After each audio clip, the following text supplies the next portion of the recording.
Imagine you started learning Python and then you came across various words like Python Anaconda and PyCharm, and then you got confused like where exactly do I need to start? Should I download Python? Should I download Anaconda? Or is it only PyCharm? Or what is it exactly? If you are at this stage, then my dear friend, you are at the right place.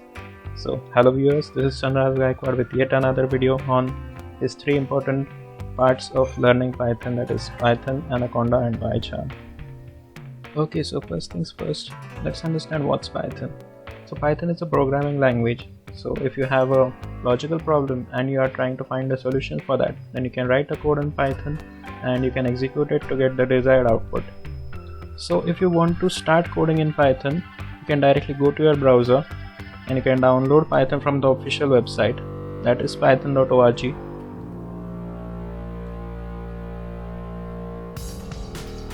So this is the official website of Python. If you go to the download section, you will see there is a link over here, download for Windows. Now Python will automatically detect which operating system you are using, and according to that it will suggest the version of Python which you can use readily for that. Now as I am a Windows user, it is showing me download for Windows and Python 3.8.3. so if I click over here, it will directly give me an executable file which I can use as an installer and directly download Python and use it.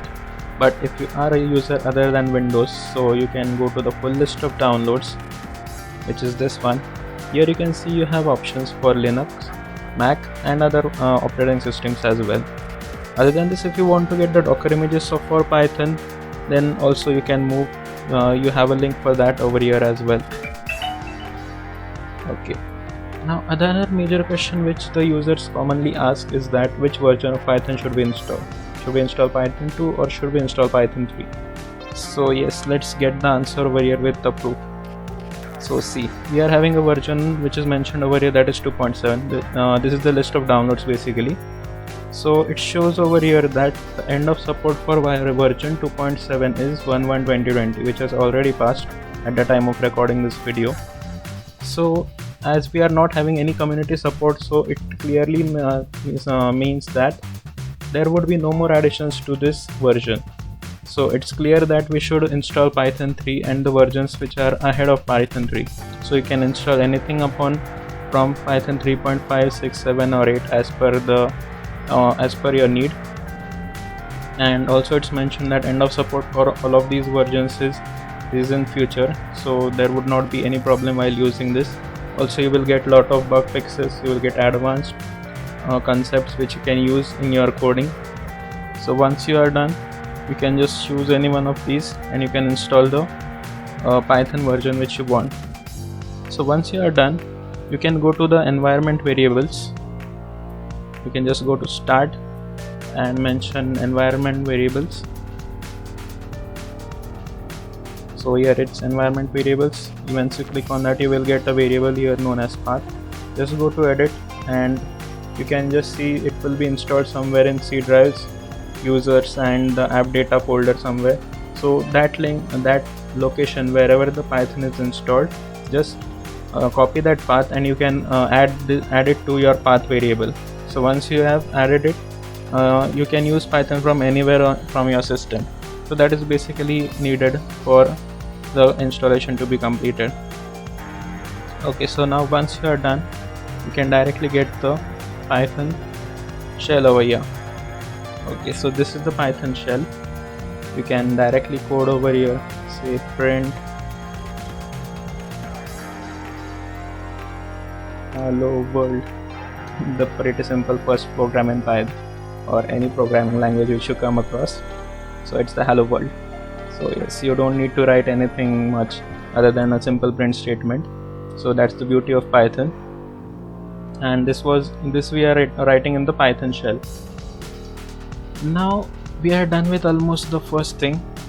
We have mentioned like where we can how we can do the installation of Python, from where we can start in the installation part, and after installation we need to change the path variable for Python to be running from anywhere in the system, and the Python shell. Now let's understand one more concept, that is Anaconda. So this is the official website of Anaconda, anaconda.com, and it's a pretty cool looking website actually. To get Anaconda for your system, you can go to get started. Here you will see you will have an option install Anaconda individual edition.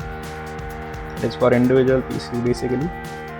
Here you will have a download button, so you can click on that and will take you to the bottom of the page. So here you can see you have Anaconda installers. They are specific to Windows, Mac and Linux.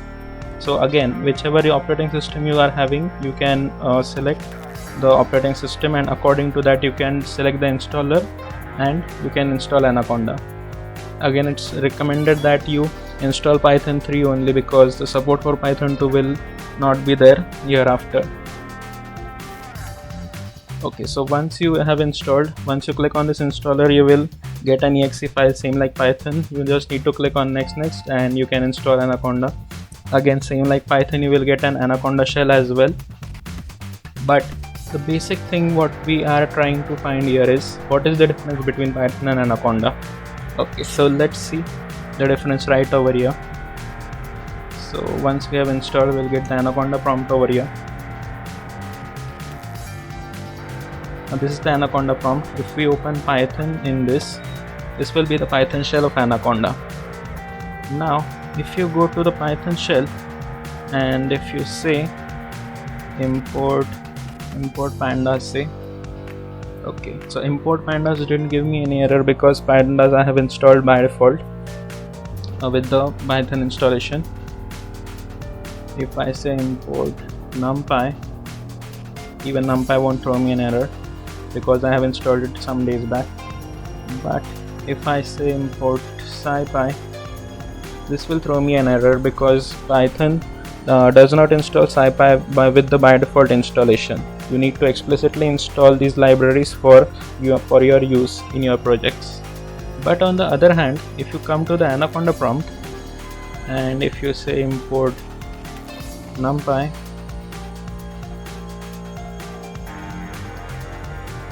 okay, so import numpy hasn't thrown us any error. Now let's try for scipy. Yes, scipy also didn't give any error. So the reason why it didn't give any error, because libraries like numpy, scipy are one of the priority libraries which are used, and priority libraries as well as commonly used libraries in Python, and they come with the by default installation of Anaconda. So this tells us the basic difference. What is the difference between Python and Anaconda? And first of all, Anaconda is a Python distribution. So the literal meaning of Python distribution is that you will get along with Python many different libraries which are commonly needed for your program execution. So you don't need to specifically install them on your system. You can directly create virtual environments in Anaconda and you can install them as per your requirement. So that we have come up to the concept of environments. Let's see what are virtual environments. So suppose after installing Anaconda, you want to create a new environment of your own. So for that you have the command conda create space -n, name of the environment, say my new env, and then Anaconda. So this is basically the command for creating a new environment in Anaconda.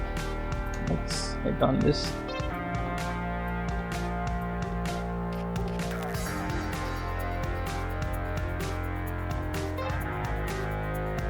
There is something which I am expecting.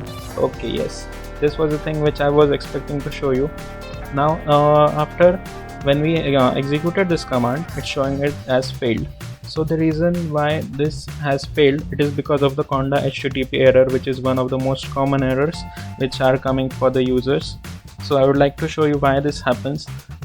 This may happen because if you are behind a firewall, it could be the Windows firewall, or if you are in a corporate environment and the corporate firewall is blocking your environment creation. So you can go to your antivirus and you can disable the firewall basically over there.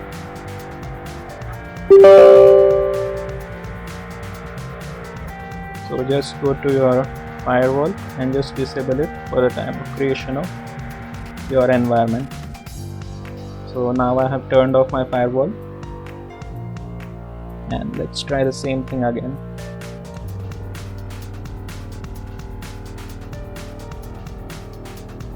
Okay, it says done. It is now solving the environment things. Yes, it's done. And we have a huge list of libraries over here. So as you can see, there is a huge bunch of libraries which have come up, and the list seems to be never ending.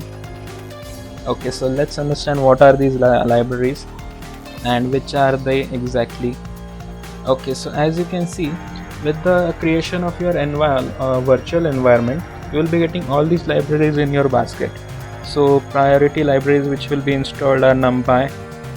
So it says that the NumPy which will be installed, it would be NumPy 1.18.1. Also you will have many other important libraries like pandas, and also you will be getting pip also. So pip is one of the most important commands while you are coding in Python. So basically, if you are wanting to install any new libraries, for that you will need pip command. So basically, if you want to install a library, say Pillow, so for that you can write a command directly, pip install Pillow, and it will do all the necessary collecting of the data required for that, and it will install by default with your Python version. So you don't need to explicitly do anything different. So even this pip command you will get by default with that. And as we had said earlier, that SciPy would be coming with the default installation of the environment in Anaconda. So yes, here it's saying that SciPy will be installed with the creation of this environment. And there are obviously a lot of libraries which will be added once you have done with creation of this environment. For now I'll be skipping this part. So let's see one of the environments which I have created some time back for my personal use.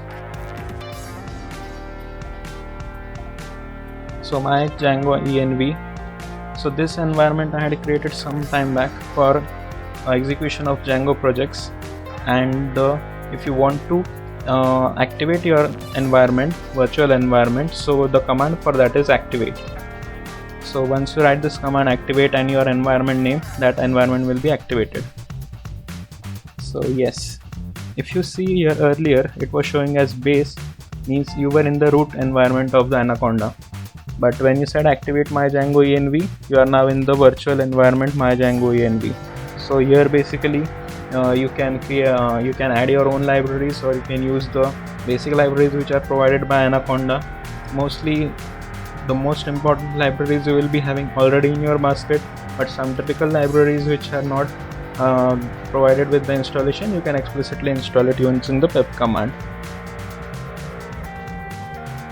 So this is basically the difference between Python and Anaconda. Python is a programming language, whereas Anaconda is a Python distribution. You will be getting a lot of libraries which are needed for the smooth execution of your program by default with the execution of Anaconda through creation of virtual environments. Otherwise, if you are just installing Python, you will have to explicitly install these libraries with the help of pip command. Okay. So this was the difference between Python and Anaconda. So now let's jump to the third concept, that is PyCharm.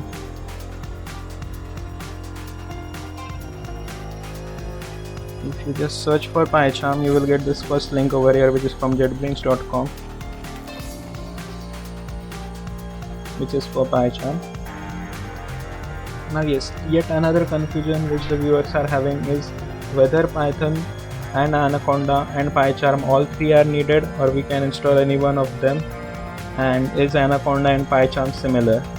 So first of all, as I've already cleared that Python and Anaconda are different in their own ways. Similarly, PyCharm is an IDE, as the website itself says. It's a Python IDE for professional developers. So basically, if you are from a Java background, so you will be having you must have used Eclipse as an IDE.